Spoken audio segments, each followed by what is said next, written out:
If you've ever opened up a science book in school, you probably noticed two trends. The people are usually old, and they're usually men. So today, we thought we'd talk about 3 of today's most influential women in science.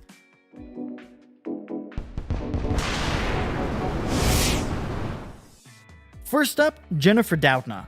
Jennifer Doudna is one of the most culturally significant scientists working today. She helped develop CRISPR, the genetic engineering method that allows mankind to precisely and exactly edit the human genome, potentially unlocking new cures to untold thousands of diseases, like sickle cell anemia, cystic fibrosis, Huntington's disease, and HIV. Even more than that, CRISPR technology can be used to edit the genomes of crops to produce more food, or be more drought resistant. Doudna had a very informative upbringing. Her father had a doctorate degree in English, and even her mother, who was a stay-at-home parent, held a master's degree in education. At the age of 7, she moved to Hawaii, where both her parents taught at university. Growing up on the islands, Doudna was fascinated by the beauty of the island and its exotic plants and animals. This led to her desire to understand the deeper biological mechanisms of the world around her. At one point during her undergraduate studies, she found herself doubting her position in science and almost switched her major to French, but her French teacher suggested she stick it out with science. Following in her parents' footsteps, after attending Harvard Medical School for a PhD in chemical biology, she taught at both Yale and Berkeley. Then, in 2012, at UC Berkeley, Doudna and her associates were the first to prove that CRISPR could be used for controllably editing genomes. Their discovery relies on a protein called CRISPR-Cas9, found in bacterial immune systems. It works like scissors to cut apart DNA from attacking viruses, preventing them from infecting the bacterium. While this system had been known about for years, Doudna was the first to show that the protein could be programmed to target specific genes, allowing scientists to alter genomes at will.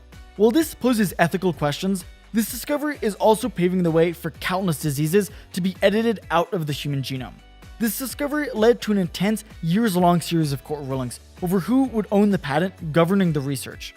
And CRISPR is crazy precise. The human genome contains about 3 billion base pairs, and CRISPR can be used to target specific sequences as small as tens of base pairs. And it can be used to both edit a single cell that can then grow into an entire organism, or potentially be used across millions or even billions of cells simultaneously. Since her discovery, Doudna has stepped away from the academic world and co-founded Caribou, the company to commercialize the CRISPR technology. Turning from the microscopic to the astronomical, the next on this list is Sarah Seeger.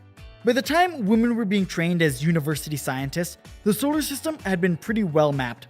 Moving past the celestial bodies, Sarah Seeger looked beyond the sun's orbit into the vast, uncharted cosmos. During her time working with the Kepler Space Telescope, she discovered 715 planets, earning her the nickname the Astronomical Indiana Jones among her NASA colleagues. She's been heavily awarded for developing fundamental techniques for understanding, analyzing, and finding the atmospheres of these extrasolar planets. She even developed a new equation to challenge the long-held Drake equation, used to estimate the number of active, communicative extraterrestrial civilizations in the Milky Way galaxy, changing the focus to any extraterrestrial life, rather than just those civilizations advanced enough to communicate with us. Originally, the Drake equation focused on searching for rogue electromagnetic waves that might have come from a far-off civilization's radio station. Instead, she focused on searching for planets with biosignature gases, or gases produced from organic life that can accumulate in a planet's atmosphere, like oxygen and carbon dioxide, that can then be detected by space telescopes. Seeger now teaches at MIT as a professor of physics and planetary science, hunting for exoplanets that could be habitable for alien life. Back here on Earth, Marissa Mayer has spent her life on the cutting edge of computer science. In 1999, after graduating from Stanford, Mayer received 14 job offers, ranging from a teaching job at Carnegie Mellon to a consulting job at McKinsey & Company. Between the 14 offers, she decided to join a relatively small company as the 20th employee. That company was Google. She started her decade-long career with Google, leading a small team of engineers, developing and designing Google's search system, otherwise known as the number one thing Google is known for. She became known for her attention to detail, which helped land her a promotion to product manager, and later director of consumer web products.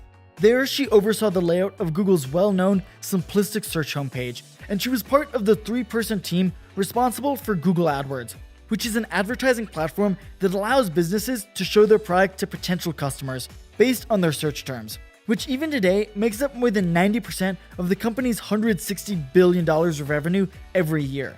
She would later become the CEO of Yahoo, tripling their market capitalization, growing mobile users to over 650 million, and building a $1.5 billion mobile ad business.